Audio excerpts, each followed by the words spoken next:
자, 일단은 천궁2 수출 소식이 이 신문을 장식을 했습니다. 헤드라인 먼저 읽어볼까요? 신문은 장식했지만 숨어 있죠, 이런 거는. 잘 안 나옵니다. 우리가 찾아야죠. 어. 아랍에미리트 UAE가 LIG 넥스원과 천궁2 수출 계약을 지난달 31일 최종 사인했다. UAE 국방부가 현지 시간으로 지난달 16일 트위터를 통해 방어 역량을 질적으로 보충할 한국형 방공체계 천궁 도입을 추진하고 있다고 밝힌 지 보름 만이다. 사실 이게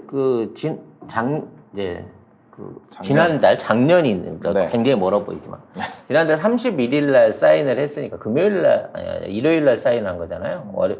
그렇기 때문에 월요일쯤에는 이제 대거 뉴스가 될 줄 알았는데 이게 무려 나흘이나 지나가지고 일주일이 다 지난 상황에서 그냥 지나가는 뉴스로 그러니까 조중동은 얘기도 안 해. 아무 일도 없었던 것 같은 그런 느낌의 뉴스로. 그래서 오늘은 뭔가 천궁 특집을 좀 해줘야겠다. 저 발음을 네. 천궁 그 천궁이 왜? 천공 아니 아니야, 큰일 천공. 나요. 네, 천공 아니고. 수출해? 네, 천궁. 어디는 이렇게 부끄럽게 묶어서 같이 쏴버려. 근데 같이 이 쏴? 천궁에 대한 의미를 좀 우리가 이해를 해야 되겠다. 방산산업에 대한 이 전반적인 부분에 있어서의 변화도 좀 예언을 해야겠다는 생각이 듭니다. 사실 방산 관련한 거는 저희 멤버십 방송이나 저희 방송 꾸준히 들으신 분들은 아실 거예요. 우리 방산 산업이 대박을 친다. 그래서 앞으로 우리나라가 이 방산 수출국으로 세계 탑 클래스에 올라간다는 얘기를 드렸는데, 물론 기술이나 가격의 우수성도 있습니다만 방산 산업이 성공을 하려고 하면 외교적인 능력이 발휘가 돼야 됩니다. 사실은 이게 제일 큰 거예요. 이번 수출에 대한 그 금액 규모만 갖고 사람들이 난리예요. 4조 원대라고 하는데 1차 수출이 4조 원대입니다. 근데 작년에 총 수출한 게 5조 원대 좀 넘어요. 5조 5천 원대인데 이거 한 건에 이거를 다 작년 수출에 가까운 걸 했고 발표가 안 되고 있지만 이집트하고 K9 자주포에 대한 수출 계약이 끝났습니다. 아, 끝났어요? 예, 그게 2조 2천억 원대입니다. 그러니까 두 개만 합쳐가지고 6조 원이 넘어요. 그것도 슬쩍 지나가는 뉴스로 나왔었는데 네. 이집트 그러게 그 이외에도 지금 뭐 제일 큰 거 레드백이 있고요. 요거 13조 원짜리. 호주하고 하는 네. 거. 그 다음에 T-50 훈련기 미국하고 얘기되고 진행 중인 거 있고요. 그 다음에 자주포하고 K2 전차는 지금 전 세계에서 난립니다. 그렇기 때문에 제 생각에 뭐 올해 8조 원 예상한다는데 제 생각에 올해 최소 30조 원 이상의 수출 최소한 방산무기 수출 수신고를 올릴 겁니다. 문제는 이게 그냥 물건이 좋아서 팔리는 게 아니에요. 국가 간의 외교적인 그리고 주변 국가의 방해라든지 간섭을 받지 않을 수 있는 외교적인 성과가 이루어져야만 가능한 게 방산 수출입니다. 그래서 우리 이 천궁에 대한 이 수출을 위해서 문재인 정부가 엄청나게 많은 노력을 했어요. 정상회담만 2번을 했고요. 직접 전화통화도 3번. 심지어 이제 가서 방문을 해서 두 분 사이에 왕세자하고 밀담을 나눈 그것도 있고요. 특사교환 뭐 3차례, 장관회의 6차례 등등 엄청나게 많은 외교적인 만남이 있었습니다. 그렇죠. 그래서 이번 수출이 이루어지게 된 거는 외교의 성과예요, 일단. 그래서 앞으로도 나머지 국가들이 전부 다 한국 무기를 선택하려고 하는 거는 가성비 대비 성능도 있겠습니다만 중요한 무기 수출국인 유럽이라든지 미국, 러시아, 중국의 눈치를 봐도 안 되는, 보지 않아도 되는 제품이 한국산이기 때문이에요. 그런 가운데. 미국이 뭐라고 안 한다는 거죠? 그렇죠. 우리나라 거 사면. 왜냐면 이거는 100% 한국 라이센스 제품이기 때문에 가능한 겁니다. 앞으로 K9 자주포나 K2 전차가 팔려나가고 장갑차가 팔려나갈 수 있는 거는 거기에 들어가 있는 기술, 그 다음에 제품에 대한 어떤 사용 특허나 이런 것들이 완벽하게 한국 것으로 공유되어 있기 때문인 거고, 그래서 더더욱 기대되는 게 KF-21이 본격적으로 출시됐을 때 세계 항공기 시장을 좌지우지할 거라는 거예요. 그러니까 이게 무기가 그냥 이 무기는 어디 한국이 유명하대. 요거는 프랑스가 유명하대. 이러면서 뚝뚝. 요거는 러시아제가 유명한데 이러면서 종류별로 좋은 거 딱 사가지고 이렇게 탁 뭉쳐놓으면 되는 게 아니라 무기 체계라는 게 서로 시스템이 연결이 되기 때문에 사실은 적성국으로 딱 분류가 돼 있는 나라의 무기를 들여왔을 경우 제3국에서 굉장히 그 부분에 대해서 민감할 수밖에 없거든요. 그래서 이게 이제 국제적인 분쟁을 미치게 되고 무기를 팔아 사라 사는 쪽도 파는 쪽도 간섭을 안 받을 수가 없는 거예요. 그럼요. 굉장히 중요한 문제죠. 우리도 눈치 보고 원래 F-35 그것도 뭐 유럽 화이트하고 뭐 하려다가 어쨌든 미국 눈치 봐가지고 거기 미국 쪽으로 간 거잖아요. 그랬더니 기껏 40대 들여오기로 했는데 20대 와 있는데 말이야. 엊그제 이게 비행장치 고장 나가지고 동체 착륙했잖아. 그것도 뉴스에 잘 안 나오는데 성능이 안 좋아 미국계. 전 세계 최고의 기술력을 가졌다는 비행기가 하늘에서 그러니까. 계기판이 꺼져버린 거예요. 그 동체 착륙한 것도 좀 그렇더라. 그러니까- 죽으면 어떡하려고 그래? 그러니까 이 조종사. 비행기가 공항에서 떠올랐는데 갑자기 계기판이 셧다운이 돼버렸어. 조종관하고 엔진 말고는 아무것도 안 먹는 상태, 통신도 안 돼. 근데 다행히 보조통신 채널이 있어가지고 그게 있었다는 것도 이상한 거야. 왜냐면 보조통신 채널이 있었다는 얘기는 우리가 혹시라도 미국 불안하니까. 모르게 얘기를 하려고 채널을 따로 뒀던 것 같아, 내부적으로. 근데 사실 조종사 한 명을 길러내는데 돈이 어마무시하게 들어가거든요. 수십억이 들어가잖아요. 그래서 그거 천억짜리 비행기 바다에 빠뜨리려고 선회를 하고 있었어요. 그래서 여차하면 바다에 버리고 가려고. 버리고 네. 조종사는 살아야지. 왜냐면 조종사 더 비싸, 사실 따져놓고. 그러니까 조종사가 더 비싸. 근데 이거를 갖다가 조종사가 스스로 결단을 해갖고 제가 몸빵으로 동체 착륙을 해보겠습니다 얘기를 한 거야. 이분이 이제 애국심이 대단한 거지. 아니야. K 직장인의 비애야. 너무 열심히 해 다. K 직장인의 비애라고. 희생정신. 좀비가 나타나도 어떻게 돼? 출근을 일단 해야 돼. 좀비를 뚫고 출근해야 돼. 직장에서 네, 죽어라. 그러니까. 그래서 이거를 탈출을 안 하고 동태 착륙을 하기로 해갖고 착륙장에다가 하이타이 좀 풀어갖고 거품 뿌려서 그걸 이제 몸빵으로 내려온 거거든요. 이런 예가 없어요. 계기 없이 100% 본인 감만 갖고 수백 어떡해. 킬로의 속도로 날고 있는 그 비행기를 땅바닥에 갖다 붙인 거야. 이런 예가 처음이기 때문에 미국도 깜짝 놀라고 있어요. 왜냐면 그동안 미국 F-35 추락하거나 이런 얘들, 동체도 못 찾는 얘들이 몇 번 있었거든. 바다에 떨어지고. 예, 그랬을 때마다 뭐라고 했냐면 조종사 실수다. 맞아. 정비 실수다 그랬거든. 근데 처음으로 우리가 고장난 비행기를 멀쩡하게 끌고 착륙을 시킨 거야. 그 미국놈 불러갖고 야 이거 어떻게 된 거야? AS 해! 라고 큰 소리를 치고 있다는 거죠. 근데 진짜 한국이란 나라에서 직장인으로 살기 참 힘들다. 하여튼 우리 이번에 동체 착륙을 성공시켜 주신 우리 배소령님의 어떤 그 용기와 애국심 그리고 군인 정신 너무 다 칭찬해 드리고 싶고요. 저는 네. 근데 안 그러시길 바래요. 앞으로 이런 일 다시 있으면 안 되겠지만 그냥 버려? 맘 편하게? 이런 상황 되면 일단 사람 목숨이 우선이야. 맞아요. 근데 예. 또 뭐 민가가 보여가지고 그러니까. 뭐 그런 얘기를 또 하시더라고요. 네. 우리는 어디 마땅히 갖다 버릴래도 버리기도 마땅치가 않아. 땅덩이가 조그만해가지고. 근데 사실 이 천국 미사일은요, 우리나라 국방력의 사실상의 효시로 봐야 됩니다.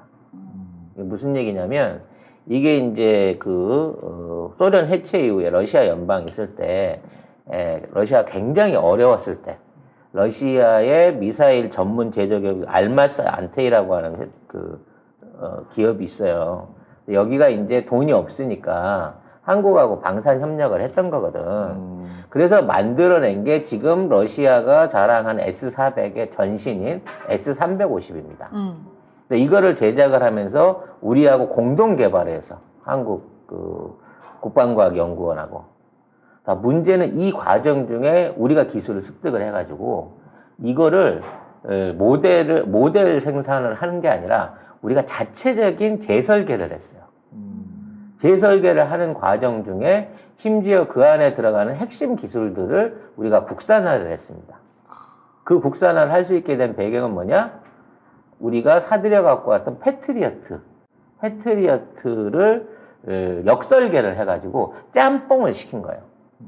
그래서 러시아는 러시아대로 S-350, S-400을 만든 거고, 우리는 우리 자체적인 기술 개발을 통해 가지고 지금 있는 청궁 2를 만든 거예요. 청궁 1호 타입을. 그래서 이게 2012년부터 배치가 돼가지고 아마 이제 전군의 배치가 이미 완료가 됐어요, 작년에. 그래서 더 이상 안 만들어요. 그런 상태에서 배치 2가 나온 거예요, 개발형이. 그게 처음에 배치 1이 나왔는데 이거를 획기적으로 성능 개선을 한 배치 2가 나온 거거든요. 이거를 수출한 겁니다. 문제는 우리나라의 배치 1이 너무 많이 만들어져 있었기 때문에 이 배치 1이 이게 남아있는 상태에서 배치 2를 또 생산을 해야 되냐라는 딜레마가 있을 때 우리가 보유하고 있는 물량보다도 많은 양을 배치 2를 팔아버린 거예요. 쉽게 말해서 생산 단가가 확 떨어진 거죠. 이제는 돈 받고 아랍에미레이트 만들어 주면서 우리 거 하나씩 덤으로 찍어내도 공짜로 이 미사일을 만들 수 있을 만큼의 수익을 확보한 겁니다. 근데 이게 개발 과정에 8천억 정도를 들였다고 하거든요. 근데 뭐 4조 원어치를 수출했으니까 본전도 뽑고 남은 거지만 4배 넘게 뽑고. 중요한 건 뭐냐면 이 미사일을 개발하는 동안 지금 우리나라가 알고 있는 현무를 비롯한 각종 미사일 발사체 기술 또는 잠수함 발사체 탄도 기술들을 비롯한 모든 미사일 발사체 기술이 거기서 나왔고요. A사 레이더를 비롯한 레이더 기술들이 다 거기서 나온 겁니다. 그리고 이 발사체를 운반하기 위한 운반 차량들을 연구하는 과정 중에 우리나라 지금 그 장비 이송용 트럭을 비롯한 미사일 발사대 트럭을 비롯한 각종 장비들이 전부 다 업그레이드가 된 거예요. 즉, 이 청궁 개발 과정에 있는 기술을 바탕으로 해갖고 우리나라 국방력들이 폭발적으로 성장을 했다는 거죠. 그래서 이 청궁2의 지금 그 수준이 어느 정도냐면 지금 현재 최신鋭로 불리는 러시아의 S-400 미사일보다 조금 더 우수하다고 평가를 받고 있습니다. 그 이유는 미국식 레이더 방사 기술에다가 우리나라가 개발한 A사 레이더의 그 반사판과 레이더 기술을 접종을 시켰어요. 그렇기 때문에 훨씬 더 정밀하고 정확한 타격이 가능해졌고, 그 다음에 러시아 미사일은 갖고 있지 않은 방향 전환 기술, 그러니까 미사일을 쌓아 올린 다음에 이게 좌우로 방향을 틀어서 날아가는 기술이 있는데, 이거를 미국식 기술을 거기다 우리가 병합을 시킴으로 인해 갖고 러시아 거보다 조준율과 그 다음에 기동력이 훨씬 더 나아졌다는 평가를 받고 있어요. 그 다음에 또 하나 청궁만이 갖고 있는 특별한 비법은 뭐냐면 이게 지원신간이라고 불리는, 쉽게 말해서 미사일이나 비행기를 격추하는 게 아니라 그 근처에 가갖고 미사일 그 비행체 근처에 가서 폭발을 해갖고 그 산탄으로 이거를 격추를 시키는 거예요. 그러니까 이게 가서 직접 맞히는 게 아니야. 게 아니고. 요 근처까지만 쏘면 얘가 터져가지고 파편으로 얘를 날리는 거거든. 근데 다른 미사일들 같은 경우는 그 파편 폭발이 탄두에서만 일어나요. 네. 그러니까 탄두만 터지는 거거든. 그렇죠. 근데 우리 청궁은, 이거 우리라고도 우리 말해야 청궁. 되니까. 우리 청궁은 비행체 가까이 이게 가게 되면 내부에서 1차 폭발이 일어나요. 그래서 400km 정도 되는 이 로켓 탄 전체가 한꺼번에 산탄이 되는 겁니다. 쉽게 말해서 범위가 굉장히 넓다는 거지. 한 250m 안에서만 터지면 미사일이고 비행기고 안 남아나는 거야. 쉽게 말해서 2차 폭발력을 강화한 탄탄 기술을 거기다 정비를 해서 넣었어요. 그렇기 때문에 명중률도 높지만 어떻게 해서든 빗 맞아도 그러니까 격추를 시킬 수 있다고 하는 대충 거거든. 쏴도 그냥 다 죽겠네. 근데 이게 너무 비싸. 한 발에 15억 정도씩 해요. 근데 미사일 무게만 미사일 한 발이 15억이고 이게 8발씩 들어가서 이게 한 포대거든. 근데 이 한 포대를 운영하기 위해서는 최소한 차량이 5대가 붙어요. 발사대가 있고요. 그 다음에 레이더가 있어. 그다음에 사격 조정하는 그 조종실이 있고 이 미사일들이 떨어지면 옮겨주는 탄약 운반형 차량이 따로 있어요. 그러니까 8발을 쏘고 나면 그 탄약 운반 차량이 다시 옮겨 붙여가지고 이거를 다시 발사할 수 있게 해주는 탄창을 싣고 다니는 거죠. 쉽게 말하면. 그리고 5번째로 전기 구급 차량이 있습니다. 그러니까 한 포대가 이게 나가게 되면 최소 5량 이상의 차량이 한꺼번에 세트로 따라가는 거예요. 그러니까 미사일 가격도 가격이지만 거기 딸려 있는 설비가 또 엄청나게 같이 따라간다는 거지. 그래서 뭐 이런 천궁 이런 사진을 보면 한 4대, 3대 네. 이렇게 기본적으로 사진이 3대 있더라고요. 이상이 네. 5대가 한 세트로 움직이게 돼 있어. 그러니까 저기에 들어가는 정비라든지 부품 소요가 또 엄청나게 많거든요. 그래서 4조 원은 1차분이고 아랍에미레이트는 또 예멘이랑 전쟁 중이기도 하고 뭐 무인기라든지 여러 가지 그 저격하려고 하는 것들이 많단 말이야.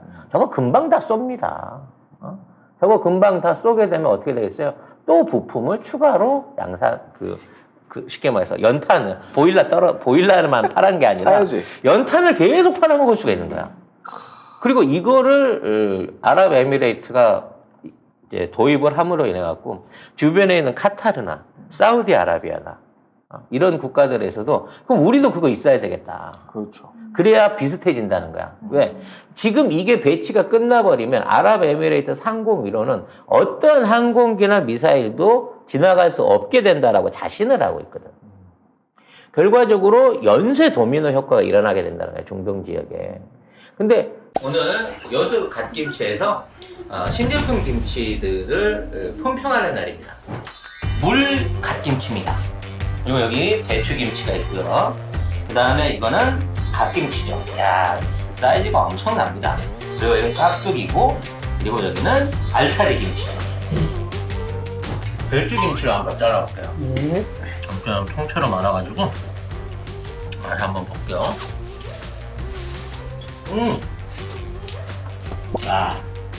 맛이 아주 기가 막혀. 어리고기하고 같이 얹어가지고요.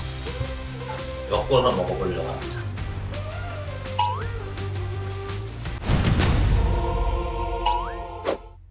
젓가락과 양념이 더 완벽하게 조화를 이룰 수가 있는 거니까 이 갓김치를 껍데기를 먹어보기 전에 국물을 한번 맛을 봐볼게요.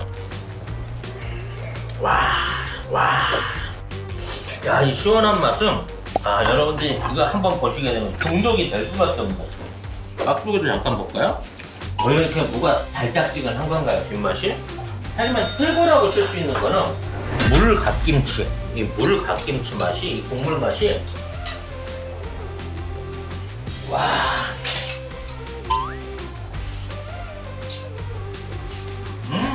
최고입니다, 이 맛은. 6종의 신제품 김치들 전부 다 한번 맛보셔도 절대 실망할 일 없으시겠다는 자신감으로 말씀드릴 수 있고요. 기다리던 돼지고기 수육이 나왔습니다.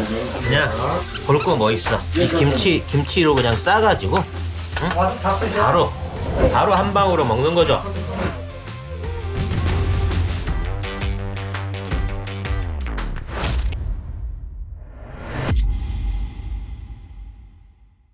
지금 가장 좋은 게 뭐 유명한 게 S400이라고 하지만 S400은 사우디나 아랍에서 살 수가 없어. 당연하죠. 미국 눈치가 보여갖고. 지금 러시아 터키 무기로. S400 두기 들여왔다가 지금 엄청 처맞고 있는. 그렇다고 네. 미제를 쓰자고 하니 가격이 너무 비싸. 그리고 이렇게 깐깐해. 지대로 막 관리를 못해. 그러니까 우리나라 무기를 갖다 쓰게 되면 우리는 너무 친절하잖아. 심지어 현지 교육도 다 해주고 스위치도 그 나라 걸로 견출지 붙여갖고 다 해주잖아. 이만큼 서비스부터 관리부터 이 모든 게 가능한 시스템이 천공이기 때문에 이거 계속 간다는 거예요. 그래서 이 수출이 시발점이 돼갖고 앞으로 이와 관련한 여러 가지 무기들이 전 세계 시장으로 확대돼서 풀려나간다. 그래서 앞으로 한 20년 정도만 지나잖아? 전 세계의 무기가 한국산으로 다 통합이 되는 거야. 너나 나나 다름없이 다 한국산 무기, 자주포, 탱크를 쓰고 있게 될지도 모른다. 라고 얘기하고 있다는 거죠. 지금 유럽 연합 차원에서는 사우디아라비아도 그렇고 아랍에미리트도 그렇고 예멘의 후티 반군하고 싸우고 있는 그 나라들에 대해서 무기 수출 금지 명령을 내린 상황이거든요. 그러니까 싸움을 어떻게든 분쟁을 막아야 되는데 뒤로는 무기를 팔아먹고 있다라는 비판이 있기 때문에 앞에 대놓고 무기를 팔 수가 없는 상황이에요. 근데 사실 그렇다 보니까 그 나라들에서 가장 관심을 보이는 나라가 우리나라인 거예요. 그렇죠. 그래서 동남아 국가들, 특히 이제 중국이나 러시아, 미국 눈치를 동시에 봐야 되는 국가들은 앞으로 무조건 우리나라에 무기 수출을 의뢰할 수밖에 없고요. 아까도 말씀드린 레드백이라든지 K2, 그 다음에 각종 군함들. 왜냐면 풀옵션이거든. 딴 나라는 군함만 팔고 미사일은 따로 사야 되는데 우리나라는 풀옵션이야. 그냥 한 대 사면 안에 하이패스에서부터 심지어 그냥 자동 청소, 진공 청소기까지 옵션을 다 넣어줘. 그러니까 시트도 다 깔아주고. 그러니까 우리나라 거 사는 게 관리도 너무너무 편리해진다는 거지. 그렇지. 지금 그 예멘 쪽에 내전이 2015년에 시작이 됐는데 이게 좀처럼 끝날 기미를 안 보이는 게 후티 반군이 다시 반격을 시작해가지고 사우디가 얻어 터지고 있는 상황이거든요. 그래서 제가 봤을 때 이게 아랍에미리트로 들어갔다 이러면은 사우디도 곧 그렇죠. 네, 계약을 한다. 그리고 사우디하고 이제 아랍에미레이트가 후티 반군하고 같이 싸우고 있기 때문에 그러니까요. 아마 예멘 쪽에 연결돼 있는 국경선에다가 처음부터 집중적으로 배치를 할 배치할 거예요. 가능성. 아이고 참. 뭐 이래저래 우리나라 방산 수출의 규모가 질적, 양적 규모가 계속 커질 뿐만 아니라 구축함, 잠수함, 나중에는 이제 전투기, 그 이후에는 이제 인공위성까지도 계속해서 우리나라 그 국방 관련된 방산무기 수출이 늘어날 거고 그와 관련한 내수 기업들의 성장세도 엄청나게 폭발적으로 증가할 걸로 보여요. 그러면 국방 관련된 주식도 좀 오르겠네요. 그렇죠. 일단 기존에 있는 우리나라 국방 관련된 사업들이 다 국내 안에만 연관해가지고 납품을 하다가 그러니까 규모의 경제가 안 됐어. 그러니까 국방부가 달라는 대로만 받고 만들어 주다 보니까 기업 이윤을 생각할 수 있는 여지가 작았는데 이제 세계 시장이 우리 시장이 된 거야. 그러면 이게 확대돼서 엄청나게 늘어난다는 거지. 이와 더불어 우리나라도 국방력 강화에 훨씬 더 힘을 쏟아부을 수 있게 된 거야. 지금 아까도 얘기했지만 이미 천궁1이 있는데 천궁2를 실제로 또 추가 배치하면 천궁1 다 버리란 말이냐 뭐 이렇게 되고 있는 거거든.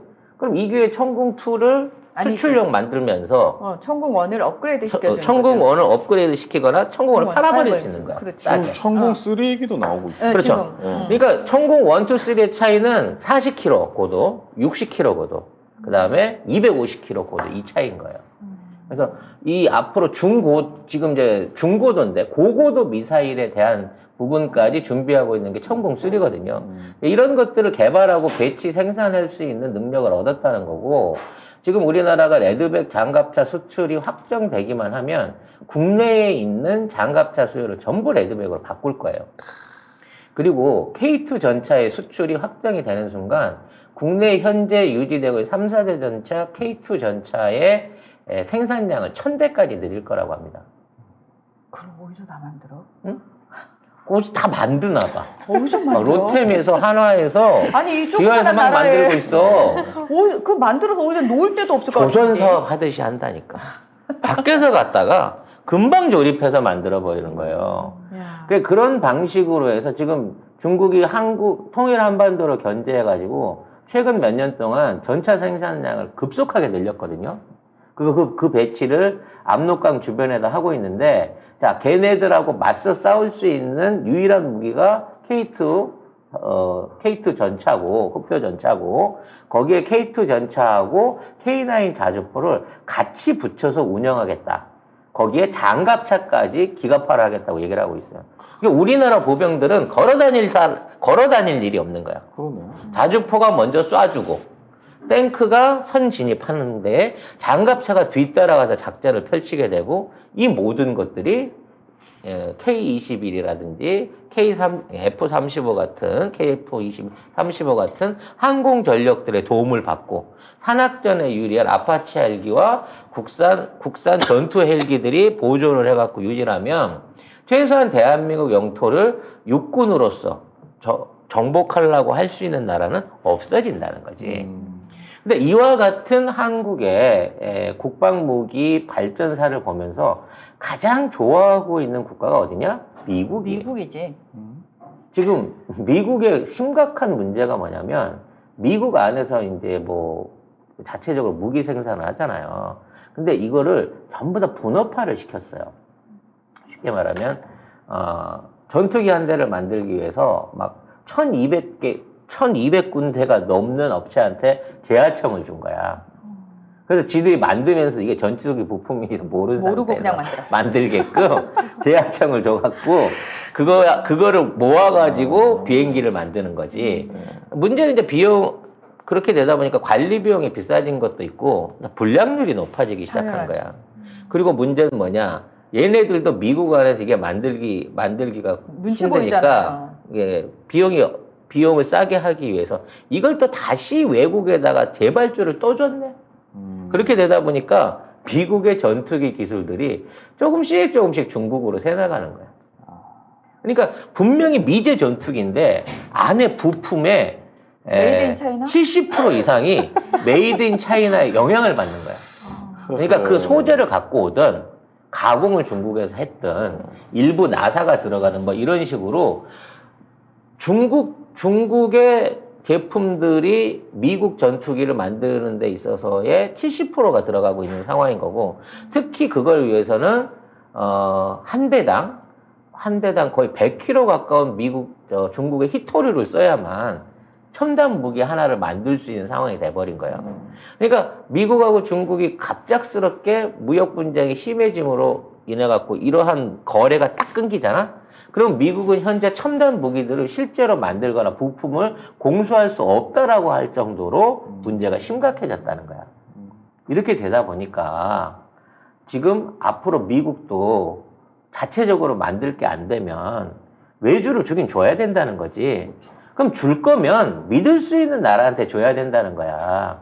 그래서 한국에다 주겠다는 거거든. 그래서 실제 우리가 미국에 전략적으로 전체 납품하고 있는 몇 개 항목들이 있습니다. 군복, 탄약, 포탄 이런 것들은 다 국산 써요. 미국도.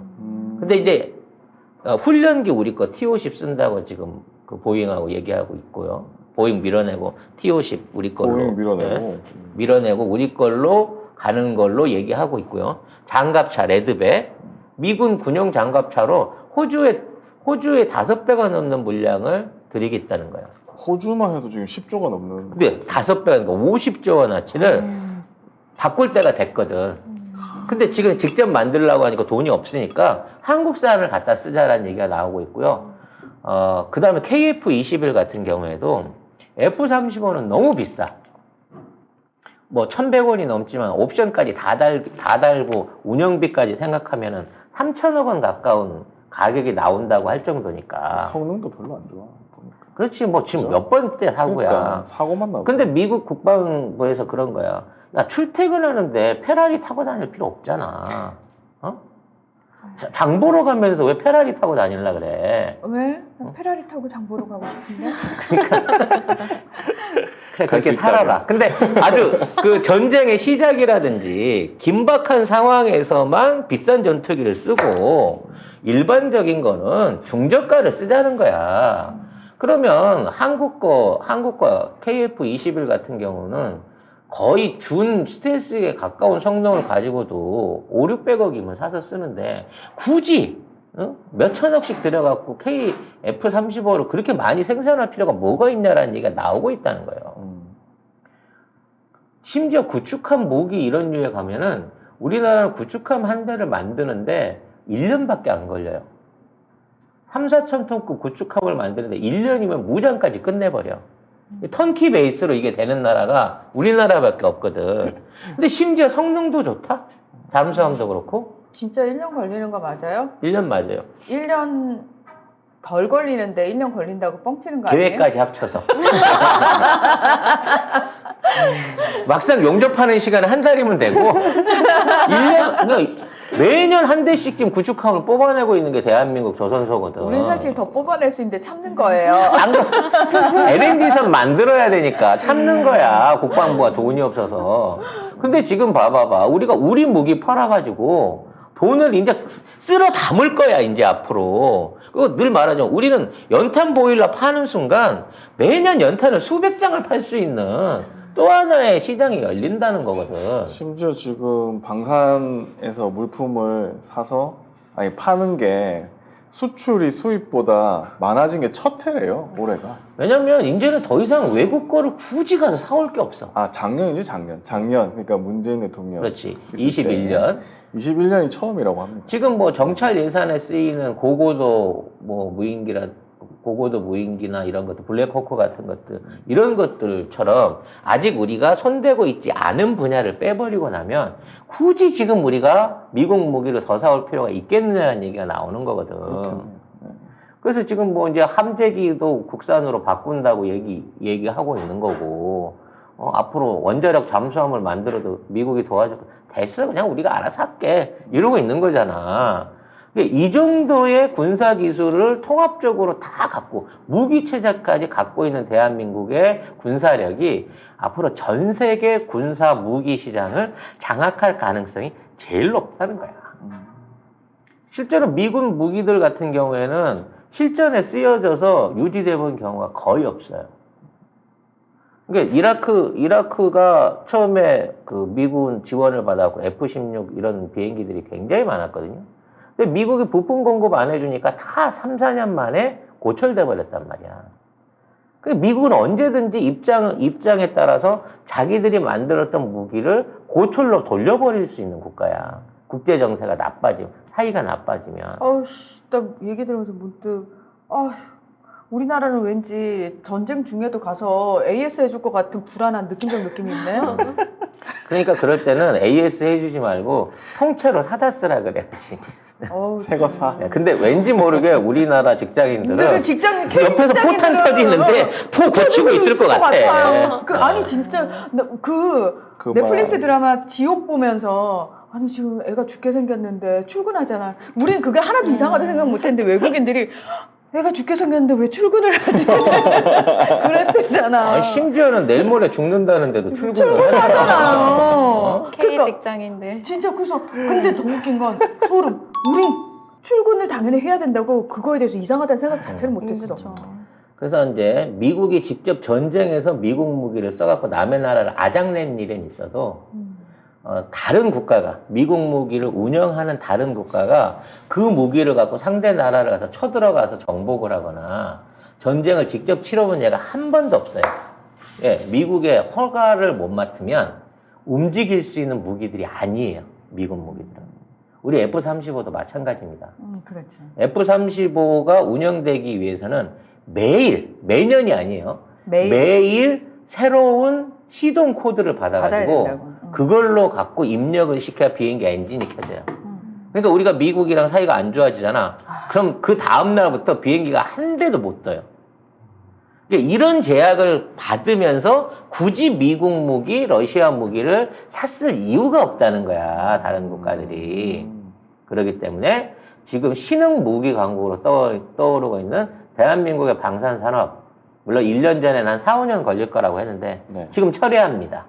당장 올해부터겠네. 올해부터 방산사업 대박입니다. 이제 송 작가님 얘기 듣고 있다 보면은 이제 밀리터리 덕후 되고 싶은 마음이 막 궁금해. 막 무기가 이렇게 재밌을 수가 없어. 이렇게 재밌을 수가 없어. 무기 얘기가 이렇게 재밌을 수가 없다니까. 제일 재밌어요. 그래서 혼자서 막 찾아봐요.